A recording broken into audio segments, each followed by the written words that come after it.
ఒక సింహాద్రి, ఒక దేవర, ఒక డ్రాగన్ అవ్వబోతుందా? ఇదే సూచనలు అయితే కనిపిస్తున్నాయి ఇప్పుడు ఎక్కడ చూసినా కూడా. సింహాద్రి నుంచి ఒక సెల్యులోడ్ ఫోటోని, అలాగే దేవర నుంచి ఒక సెల్యులోడ్ ఫోటోని, ఇప్పుడు డ్రాగన్ ఇప్పుడు ఎన్టీఆర్ మూవీ నుంచి ఒక సెల్యులోడ్ ఫోటోని కంపేర్ చేసుకుంటూ అసలైన ఇప్పుడు మనకైతే రాబోతుంది మూవీ అని చెప్పి అయితే సోషల్ మీడియాలో ఒక రేంజ్ లా పోస్ట్ అయితే వేస్తున్నారు. మరి ఇది కుదురుతుందా? ఎస్, కుదరాలి.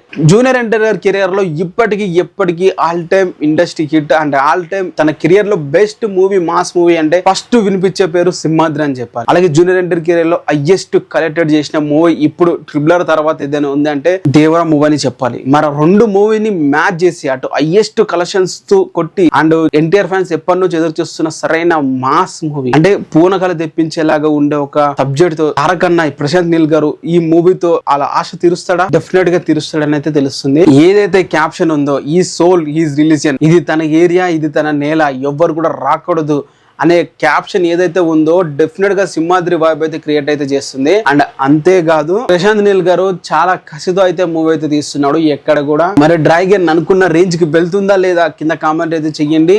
డెఫినెట్ గా సింహాద్రి దేవరకు మించి మూవీ ఉండబోతుంది. రెండు విషయంలో అటు హైయెస్ట్ కలెక్టెడ్ మూవీగా, ఇటు ఫ్యాన్స్ గుర్తుండిపోయే మూవీగా ఎటువంటి డౌట్ అయితే లేదు.